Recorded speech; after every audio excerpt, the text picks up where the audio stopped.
Good evening, everyone. Thank you all for deciding to spend some time with me tonight. I'm really excited about getting on Mr. Richard Tice, who is the leader of the Reform Party. I've had a look through lots of things that he wants to achieve, and I think in a time when we are all disillusioned with what's happening in politics, I'm no politician, but it's nice to listen to people and find out about them, a little bit about them, what they're hoping to achieve, and basically why should we vote for them, if that makes sense. So I've started a little ball rolling. Got Richard on tonight. I've got the leader of UKIP coming on next week, who's currently is Mr. Neil Hamilton. And I've got Lawrence Fox, who's the leader of the Reclaim Party, coming on. I've reached out to other individuals to get them on for a chat, and we'll see how that goes. But it's looking quite positive at the minute on here. And it's the only thing that we've got to do, isn't it? At the end of the day, we are getting hit with so much negativity from the mainstream media, so much negativity, not just here in the UK, but in every country has its own negativity happening at once. And it's hard to say, sometimes it's hard to stay positive whenever everything around you is so depressive. So it'd be nice to find out what Richard wants to achieve, what got him into politics, and why he's determined to go the direction that he's going. So I'm looking forward to it. I hope you're looking forward to it. I do have my chief, my chief person in the comment section, who will be keeping an eye on the chat, and anything that needs to be flagged up, I'll have a look at it. However, I must explain something to everyone that wants to watch. When I've got guests on and they're giving up their time, whether you like them or not, when you have guests on, try and be respectful. That's all I ask. Moderator, thank you, Anne. Russ is my chief moderator on there. So whenever we have guests on, I try and be, regardless if I have the same sort of thought process of them or if I don't align with them, you always have to be a little bit respectful towards people. Richard's somebody who I've followed for quite some time, actually, and I have had some correspondence with Richard in the past. To find out if his party's got people standing in every town. Anyway, here comes Richard. So hope you all enjoy it.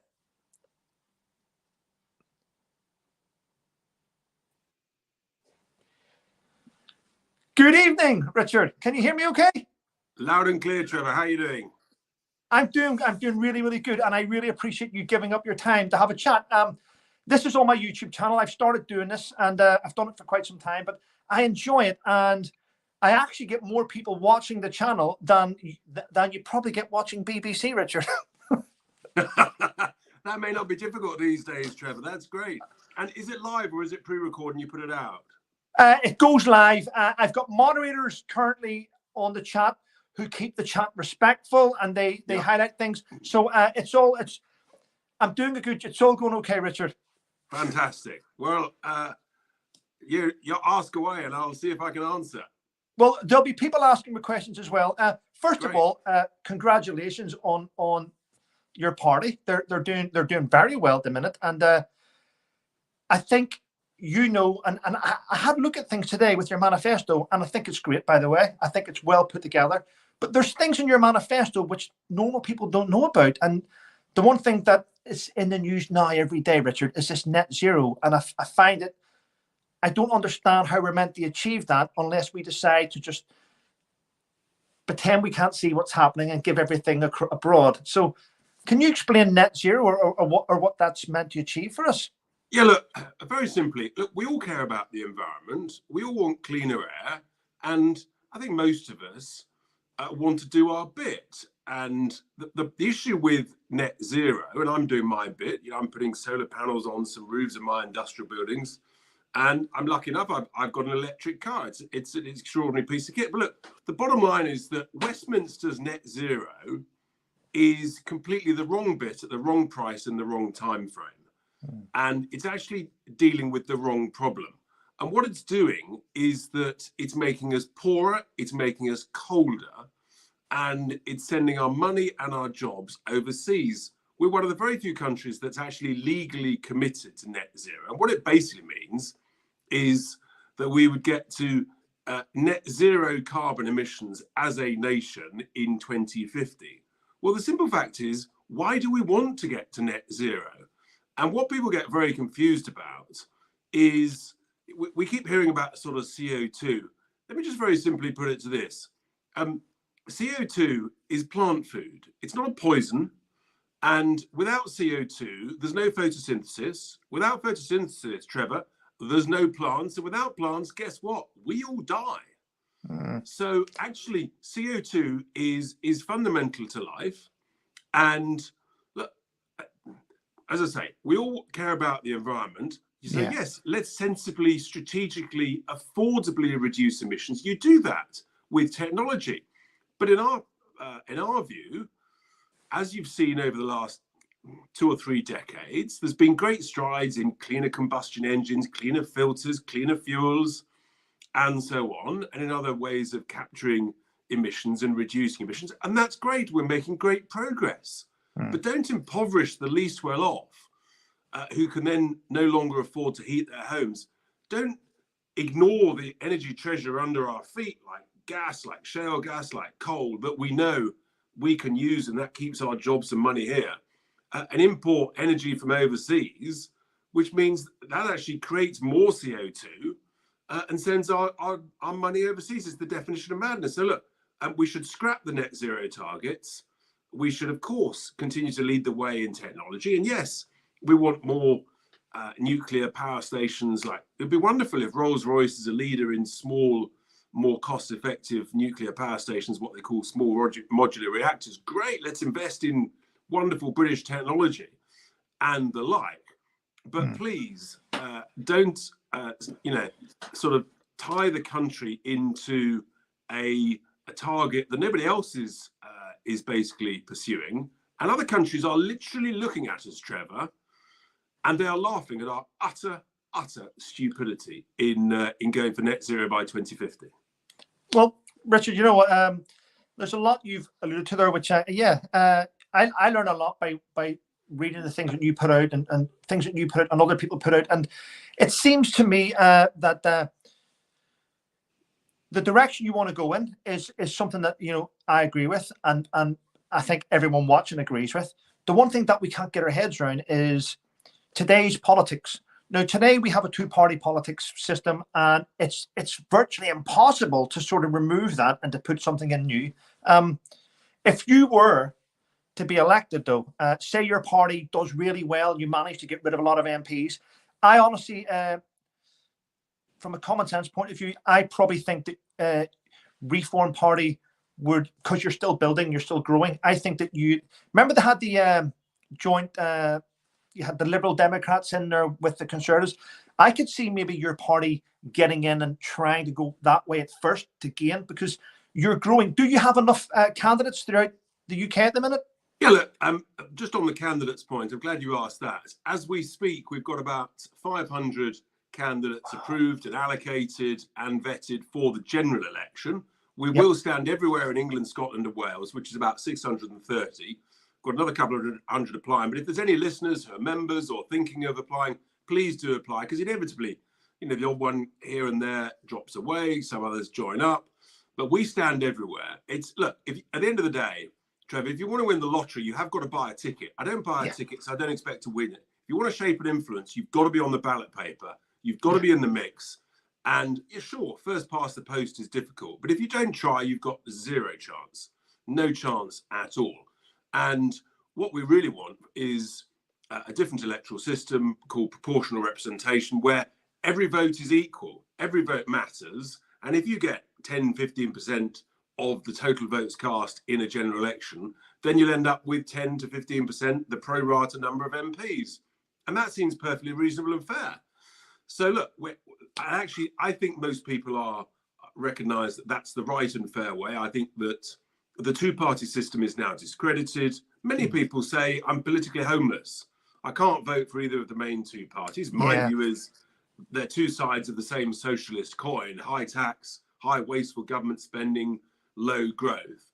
And I think people want a broader choice. And And so people look around and they come across reform. And of course, Rome's not built in a day. It takes time to spread the gospel, but people are hearing it, and we're going up in the polls. We're sort of 10%, give or take, in the red wall seats. We're 8-9% nationally, and heading north. And we've just got to keep working hard, keep spreading the message, and keep saying, look, actually, there is a different way. And my background, Trevor, is as a businessman.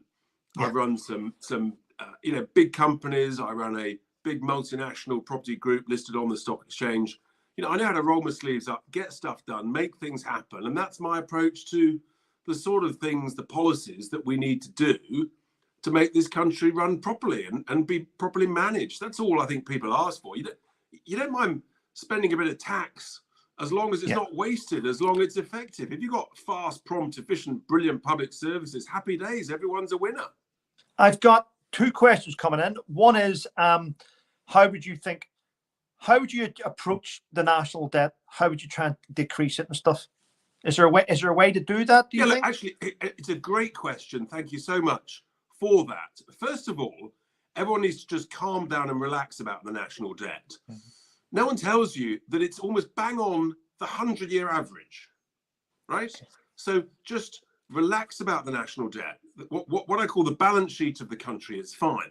By the way, if we used our shale gas under our feet, worth 2 to 3 trillion quid, then we would have zero national debt. That's the sort of thing. Imagine, Trevor, you get you inherit a house from a long lost aunt, and the last thing she says to you is, "Oh, by the way, there's a pile of treasure under the floorboards equal to the value of the mortgage on the house. I couldn't be bothered to lift up the floorboards." I'm pretty sure the first thing you'll do is get a nice clean screwdriver, lift up the floorboards, take out the treasure, pay off the mortgage, and cleanly, carefully put the floorboards back down again. That's the same with our energy assets, the treasure under our feet. So look, the way you bring down debt as a percentage of the size of the overall economy is you grow the economy. And to do that, you can't tax you out of a crisis. You have to grow you out of a crisis. And the way you do that is you cut taxes for the lowest paid, the least well off. Our key economic vision is that you lift the starting point to which you pay income tax from 12.5 grand that the Tories have frozen it at for ages. Lift that to 20 grand. All of a sudden, for those on low pay, all of a sudden you make work pay. That's another 30 quid a week net pay in the pockets of everybody. That's a really significant difference. So you do that for individuals. You've got to make work pay. You do it for small businesses. No business below 100 grand annual profits should pay any corporation tax. If we get growth, Trevor, then everything else, frankly, looks after itself. I'll use one quick figure. If we had grown at the same rate as Australia between 2005 and 2020, our annual tax revenues every single year would be another 150 billion quid. Give or take, that's another NHS every year. So growth really matters. If you grow faster, you get more tax revenues to invest in better public services over the medium term. That's the key to it. Don't panic about the current level of debt. Focus on growth. Get out wasteful government spending. I mean, look, as I say, I come from a world of business. What you got to say, in the same way that all of us with our household budgets, it's all a bit tight. We're all saying, well, I need to save 5 quid in 100. Small businesses are doing the same. Well, if the government said, if the Prime Minister said to every single manager of every single spending department, of every quango, every local authority, every government department, you've got to save 5 quid in 100, otherwise, my friend, you're fired. Guess what? They'll save 5 quid in 100. Yeah. That's 50 billion quid. That's real cash. Wow. Well, Richard, you know what? As I said, I read your manifesto. I've been through it, and there's nothing in there that you've mentioned things about the public sector, things that we all care about, the schools, the hospitals, and stuff. Now, but I think the majority of the public, I think I'm right, the majority of the public are they don't know where to go. We see Reform, we see Lawrence's Reclaim, we see Neil's UKIP. They all want to achieve things which we all care about.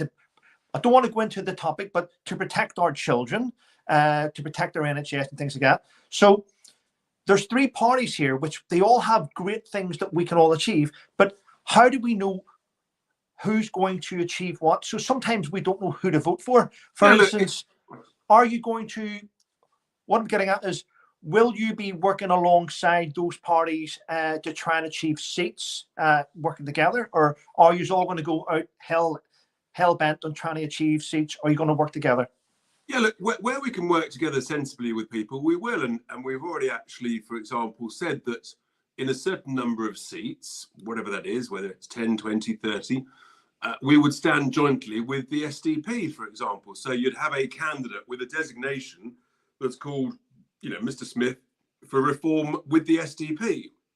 So, we can do that with parties that we can sensibly work with. But fundamentally, we have to stand a reform named candidate everywhere. You have to be taken seriously by the media in order to get coverage. That's absolutely fundamental, so that everybody's heard of us. Yeah. It's really hard getting any form of traction and coverage.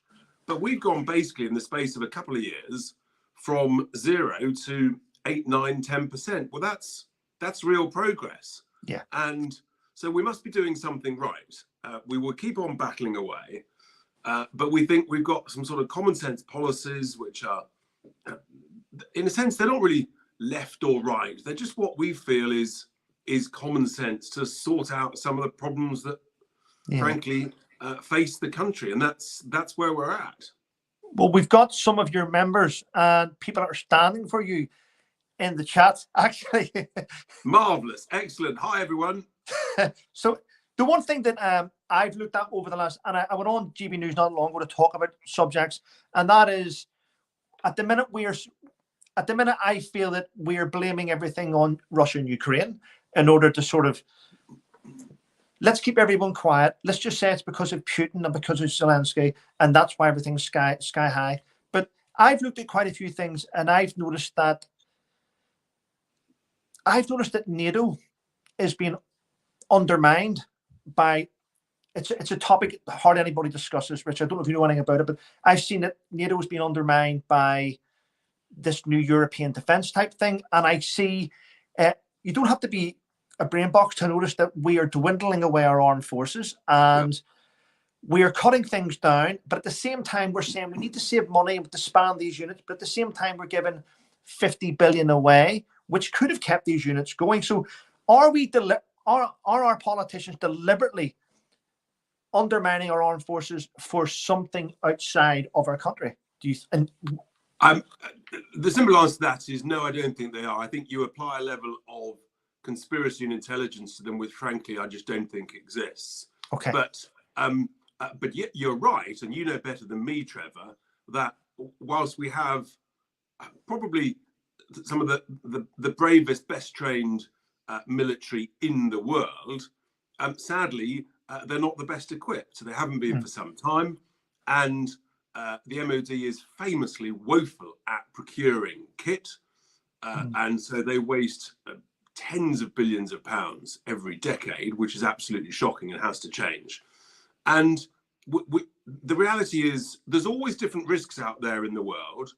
And when the Cold War ended in the beginning of the 90s, I think we were spending, give or take, 4.5% to 5% of our GDP every year on defense. We're now spending 2% if you're lucky, and that number's got to go up. Well, the easiest way to get that number, to be able to make sure you can pay for that number to go up, is back to what I was referring to earlier. We've got to grow the economy, and we've got to grow it fast. And of course, if we invest in British equipment, can't always do that, but there's many times when we can, then that in itself creates jobs and growth and activity. But we've just got to have smart, clever people to organise the buying and the contracts, and we've got to stop changing our mind, having placed an order for this bit of kit.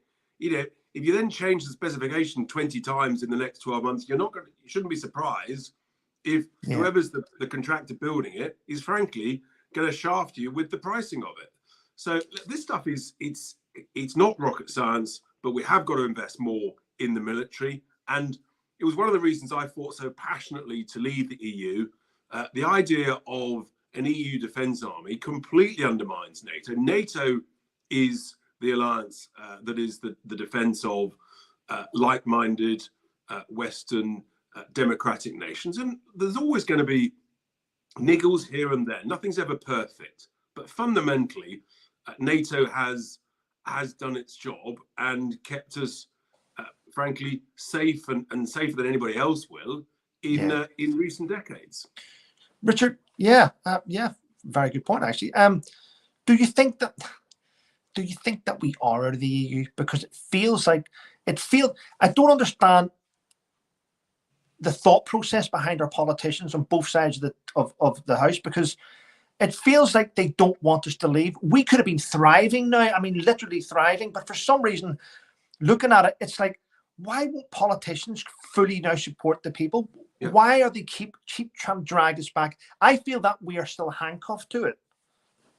And actually, that is the right language.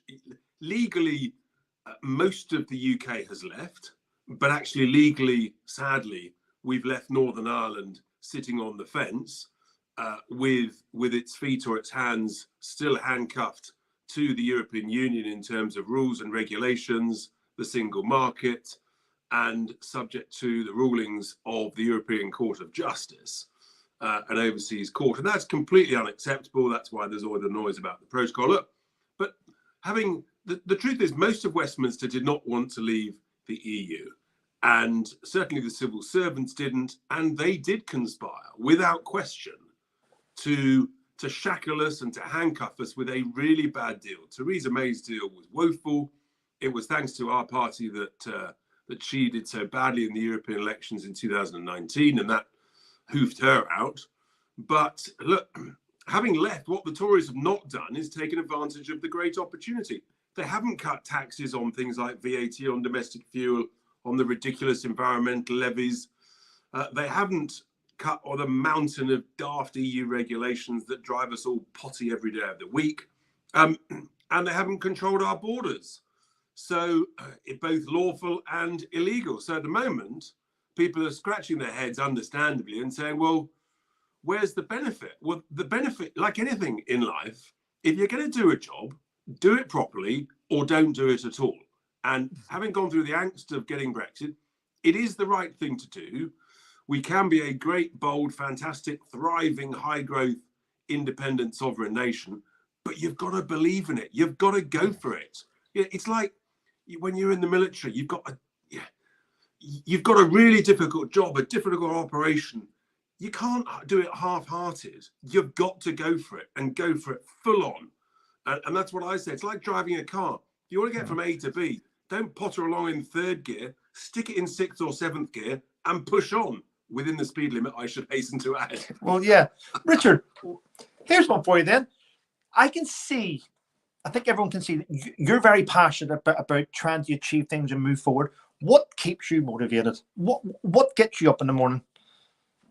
Yeah, great question. Look, I love getting up early, and just the fact that I just know this incredible country of ours is being badly managed, badly led, and badly governed. And actually, a lot of it is just not that difficult. You've just got to have competent people running the show. And I was always told by MPs, oh, we've got the greatest civil service in the world. It's the envy of the world. And it turns out to be complete and utter garbage. I regret to say they're not. Far too many of them are not putting in a proper shift. Too many of them are working from home the whole week. And their productivity has collapsed. And they don't carry out the will of the elected representatives of the country. And so the MPs have got to make it very clear, and ministers, listen, folks, either do the job that we've told you to do or get out of the way and go and get another job. And so that's what drives me. I just know we can do so much better. I hate seeing waste, incompetence, corruption. And you just look around and I just know we can do this stuff. We really can do so much better. But you have got to roll your sleeves up and believe in it and go for it. Yeah. I watch you every day, actually. I follow the things that you do on the different platforms that you're on. And I'm always sort of taken back about how you don't take your foot off the gas. You don't sort of go, you're always like pushing to get something achieved. That must, has that come from your business background, I take it? A bit of both, actually. And my late mum, and she I mean, she took absolutely no prisoners at all. There was no lying in bed. There was no watching telly when I was a kid in the morning or the afternoon. You had to get up, get out, and get on.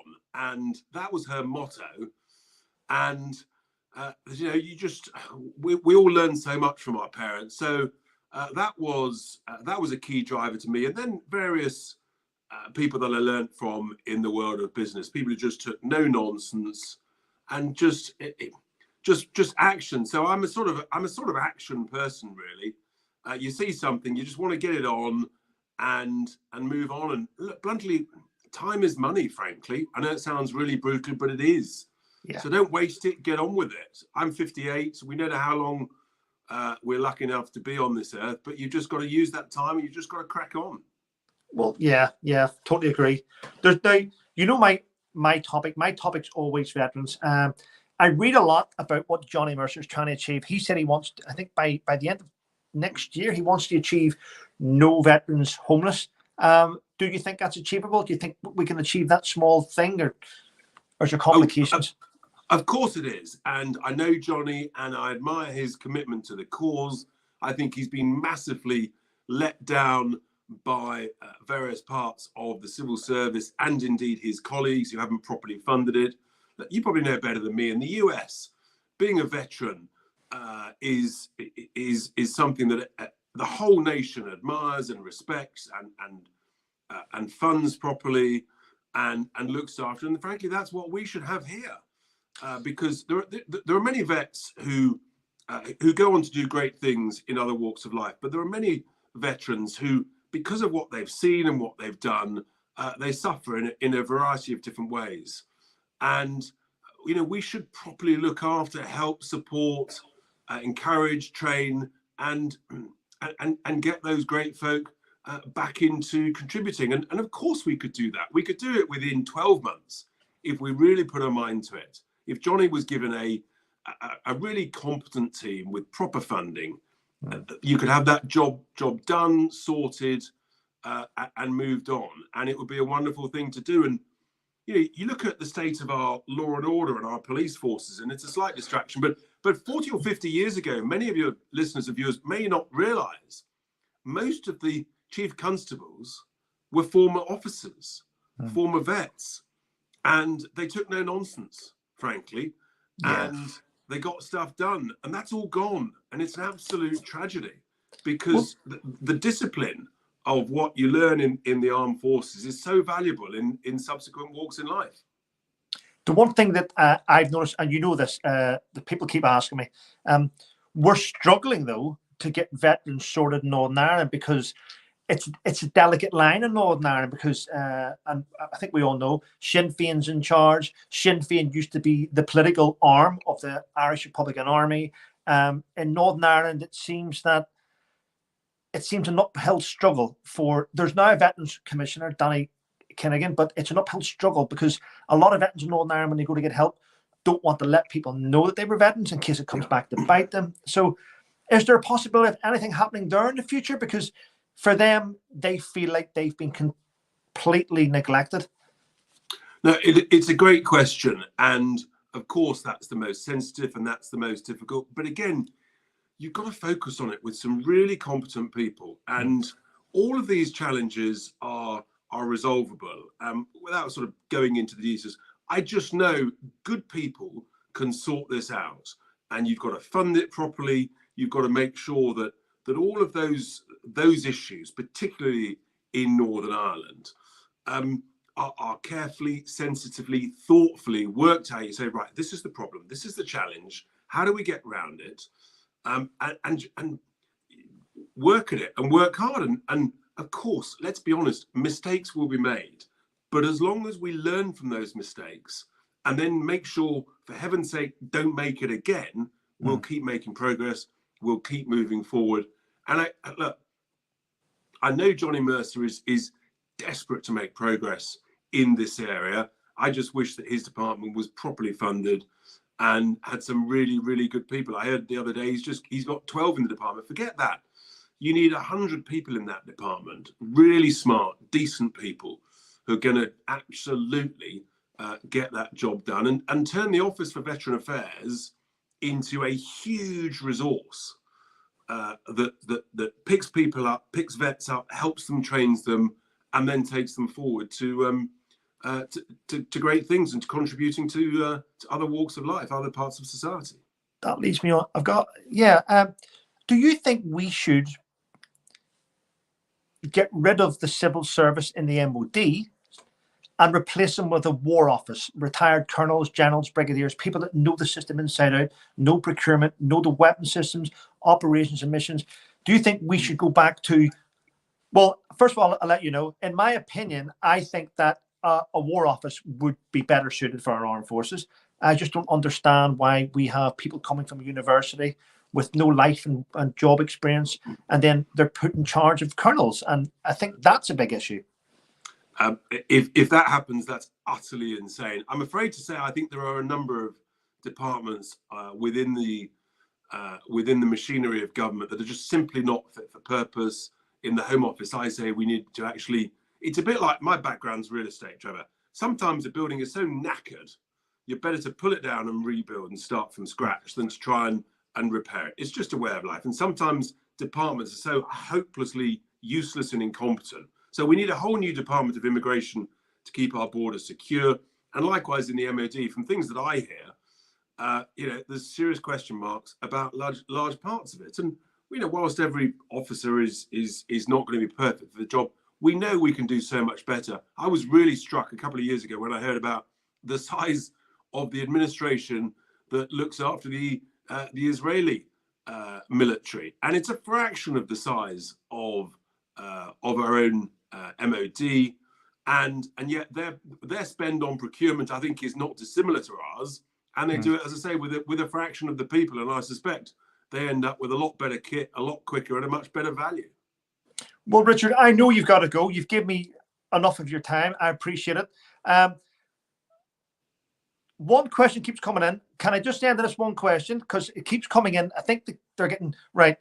Everyone sees the World Economic Forum as something which is this a conspiracy, or do you think the World Economic Forum is trying to take over a lot of things? Just, I don't understand the whole thought process. Yeah, it's a bad thing. That's the bottom line. And if I was running the country, I'd have absolutely nothing to do with it. It's unelected. It's unaccountable.